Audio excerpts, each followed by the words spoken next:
নমস্কার, আমার গল্প পাঠ আসরে আপনাকে স্বাগত জানাচ্ছি। আজ আমি পড়ে শোনাচ্ছি রবীন্দ্রনাথ ঠাকুরের একটি ছোট গল্প, একটি ক্ষুদ্র পুরাতন গল্প। গল্প বলিতে হইবে, কিন্তু আর তো পারি না। এখন এই পরিশ্রান্ত অক্ষম ব্যক্তিটিকে ছুটি দিতে হইবে। এ পদ আমাকে কে দিল বলা কঠিন। ক্রমে ক্রমে একে একে তোমরা 5 জন আসিয়া আমার চারিদিকে কখন জড়ো হইলে এবং কেন যে তোমরা আমাকে এত অনুগ্রহ করিলে এবং আমার কাছে এত প্রত্যাশা করিলে, তাহা বলা আমার পক্ষে দুঃসাধ্য।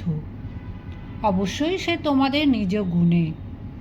শুভাদৃষ্টক্রমে আমার প্রতি সহসা তোমাদের অনুগ্রহ উদয় হইয়াছিল, এবং যাহাতে সে অনুগ্রহ রক্ষা হয় সাধ্য মতো সে চেষ্টা ত্রুটি হয় নাই। কিন্তু 5 জনের অব্যক্ত অনির্দিষ্ট সম্মতিক্রমে যে কার্যভার আমার প্রতি অর্পিত হইয়া পড়িয়াছে, আমি তাহার যোগ্য নহি। ক্ষমতা আছে কিনা তাহা লইয়া বিনয় বা অহংকার করিতে চাহি না, কিন্তু প্রধান কারণ এই যে বিধাতা আমাকে নির্জনচর জীবরূপেই গঠিত করিয়াছিল। খ্যাতি যশ জনতার উপযোগী করিয়া আমার গাত্রে কঠিন চর্মাবরণ দিয়া দেন নাই। তাহার এই বিধান ছিল যে, যদি তুমি আত্মরক্ষা করিতে চাও তো একটু নিরালার মধ্যে বাস করিও। চিত্তও সেই নিরালা বাসস্থানটুকুর জন্য সর্বদাই উৎকণ্ঠিত হইয়া আছে। কিন্তু পিতামহ অদৃষ্ট পরিহাস করিয়াই হোক অথবা ভুল বুঝিয়াই হোক, আমাকে একটি বিপুল জনসমাজের মধ্যে উত্তীর্ণ করিয়া এক্ষণে মুখে কাপড় দিয়া হাস্য করিতেছেন। আমি তাহা সেই হাস্যে যোগ দিবার চেষ্টা করিতেছি, কিন্তু কিছুতেই কৃতকার্য হইতে পারিতেছি না। পলায়ন করাও আমার কর্তব্য বলিয়া মনে হয় না। সৈন্যদলের মধ্যে এমন অনেক ব্যক্তি আছে যাহারা স্বভাবতই যুদ্ধের অপেক্ষা শান্তির মধ্যেই অধিকতর স্ফূর্তি পাইতে পারিত, কিন্তু যখন সে নিজের এবং পরের ভ্রমক্রমে যুদ্ধক্ষেত্রের মাঝখানে আসিয়া দাঁড়াইয়াছে, তখন হঠাৎ দল ভাঙিয়া পলায়ন করা তাহাকে শোভা পায় না। অদৃষ্ট সুবিবেচনাপূর্বক প্রাণীগণকে যথাসাধ্য কর্মে নিয়োগ করে না, কিন্তু তথাপি নিযুক্ত কার্য দৃঢ় নিষ্ঠার সহিত সম্পন্ন করা মানুষের কর্তব্য। তোমরা আবশ্যক বোধ করিলে আমার নিকট আসিয়া থাকো এবং সম্মান দেখাইতেও ত্রুটি করো না। আবশ্যক ব্যতীত হইয়া গেলে সেবকাধমের প্রতি অবজ্ঞা প্রকাশ করিয়া কিছু আত্মগৌরব অনুভব করিবারও চেষ্টা করিয়া থাকো। পৃথিবীতে সাধারণত ইহাই স্বাভাবিক, এবং এই কারণেই সাধারণ নামক একটি অকৃতজ্ঞ অব্যবস্থচিত্ত রাজাকে তাহার অনুচরবর্গ সম্পূর্ণ বিশ্বাস করে না। কিন্তু অনুগ্রহ নিগ্রহের দিকে তাকাইলে সকল সময় কাজ করা হইয়া ওঠে না। নিরপেক্ষ হইয়া কাজ না করিলে কাজের গৌরব আর থাকে না।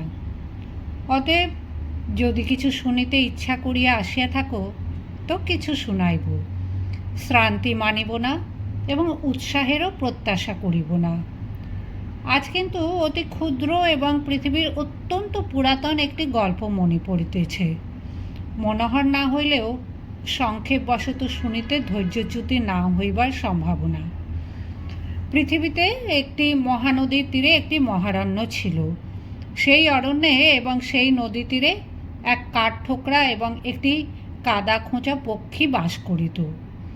ধরাতলে কীট যখন সুলভ ছিল, তখন ক্ষুধা নিবৃত্তিপূর্বক সন্তুষ্ট চিত্তে উভয়ে ধরাধামের যশ কীর্তন করিয়া পুষ্ট কলেবরে বিচরণ করিত। কালক্রমে দৈবযোগে পৃথিবীতে কীট দুষ্প্রাপ্য হইয়া উঠিল।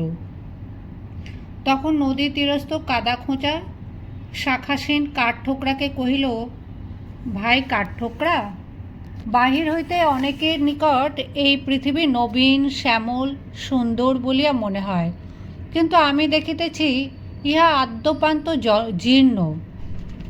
শাখাসীন কাঠঠোকরা নদী তটস্থ কাদা খোঁচাকে বলিল, ভাই কাদা খোঁচা, অনেকেই অরণ্যকে সতেজ শোভন বলিয়া বিশ্বাস করে, কিন্তু আমি বলিতেছি ইহা একেবারে অন্তঃসারবিহীন। তখন উভয়ে মিলিয়া তাহাই প্রমাণ করিয়া দিতে কৃত সংকল্প হইল।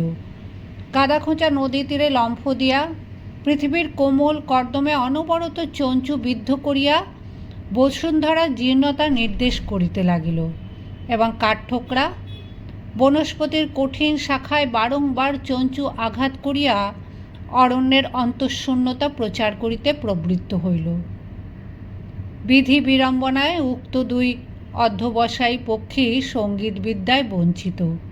অতএব কোকিল যখন ধরাতলে নবনব বসন্ত সমাগম পঞ্চম স্বরে ঘোষণা করিতে লাগিল, এবং শ্যামা যখন অরণ্যে নবনব প্রভাতোদয় কীর্তন করিতে নিযুক্ত রহিল, তখন এই দুই ক্ষুধিত অসন্তুষ্ট মুখ পক্ষী অশ্রান্ত উৎসাহে আপন প্রতিজ্ঞা পালন করিতে লাগিল।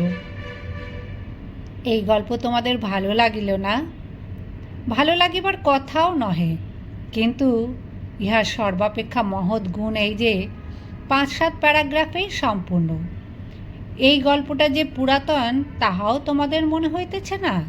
তাহার কারণ পৃথিবীর ভাগ্যদোষে এ গল্প অতি পুরাতন হইয়াও চিরকাল নূতন রহিয়া গেল। বহুদিন হইতেই অকৃতজ্ঞ কাঠঠোকরা পৃথিবীর দৃঢ় কঠিন অমর মহত্বের ওপর ঠক ঠক শব্দে চঞ্চুপাত করিতেছে, এবং কাদা খোঁচা পৃথিবীর সরস উর্বর কোমলত্বের মধ্যে খচ খচ শব্দে চঞ্চু বিদ্ধ করিতেছে। আজও তাহা শেষ হইল না। মনের আক্ষেপ এখনও রহিয়া রহিয়া গেল। গল্পটার মধ্যে সুখ দুঃখের কথা কি আছে জিজ্ঞাসা করিতেছ? ইহার মধ্যে দুঃখের কথাও আছে, সুখের কথাও আছে। দুঃখের কথা এই যে পৃথিবী যতই উদার এবং অরণ্য যতই মহৎ হোক, ক্ষুদ্র চঞ্চু আপনার উপযুক্ত খাদ্য না পাইবা মাত্র তাহাদিগকে আঘাত করিয়া আসিতেছে। এবং সুখের বিষয় এই যে তথাপি শত সহস্র বৎসর পৃথিবী নবীন এবং অরণ্য শ্যামল রহিয়াছে। যদি কেহ মরে তো সে ওই দুটি বিদ্বেষ বিষ ও জর্জর হতভাগ্য বিহঙ্গ, এবং জগতে কেহ সে সংবাদ জানিতেও পায় না। তোমরা এই গল্পের মধ্যে মাথা মুন্ডু অর্থ কী আছে কিছুই বুঝিতে পারো নাই। তাৎপর্য বিশেষ কিছু জটিল নহে, হয়তো কিঞ্চিৎ বয়সপ্রাপ্ত হইলেই বুঝিতে পারিবে। যাহা হোক, সর্বশুদ্ধ জিনিসটা তোমাদের উপযুক্ত হয় নাই, তাহার তো কোনো সন্দেহ মাত্র নাই।